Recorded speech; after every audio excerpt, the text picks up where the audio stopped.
Честит рожден ден между нас казано на целия ви екип. Вече 15 години сте в ефира и сте наистина стойностно предаване. Предаване, което си струва да отделиш време да гледаш. Честит рожден ден и на любимата моя телевизия Фолклор ТВ, най-гледаната фолклорна телевизия в България. 17 години в ефира на България. Пожелавам още много дълги години да давате възможност на нас, изпълнителите, да представяме творчеството си. Щастлива съм, че именно с вас работя и преди 11 години с вас стартира моя кариерен път в музиката, когато направих своята първа песен и видеореализация към нея за Свирил Стоян.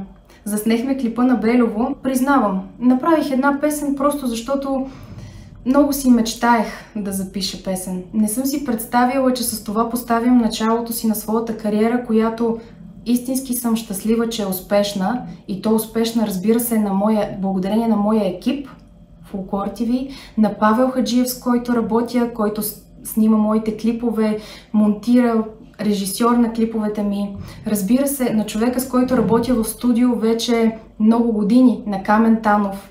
И на всички онези музиканти, които свират и правят невероятните аранжименти, чрез които аз да представя песните, които съм харесала. Много е важно всичко това цялото, като го направиш, да имаш къде да го представиш, за да може то да достигне до зрителя. И Фолклор ТВ е мястото, където мога да получа това поле за изява. Благодаря ти, Фолклор ТВ.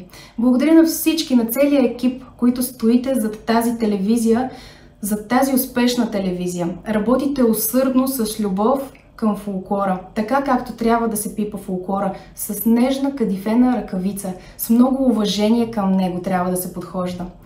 Драго ми е, Мария, всеки път като гледам твоето предаване, но знаеш ли какво много ми се иска да видя?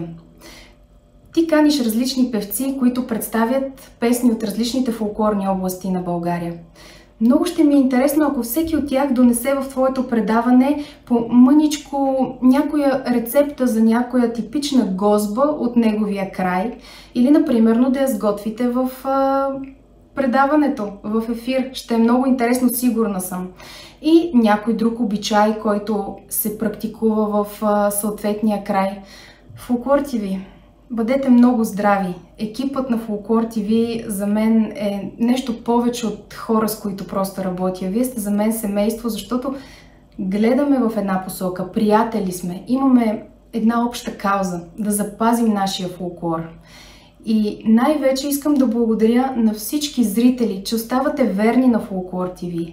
Чрез тази телевизия ние можем да бъдем във вашия дом. Щастлива съм, че тази година имах страшно много участия. Обикалях из цяла България, в чужбина.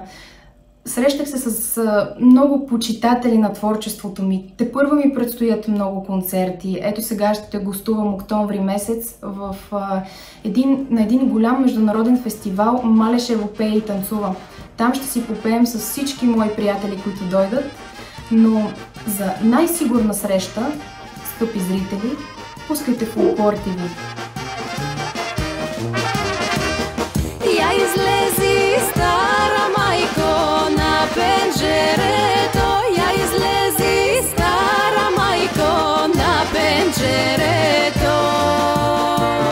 Та да видиш кой помина, умре за него. Та да видиш кой помина, умре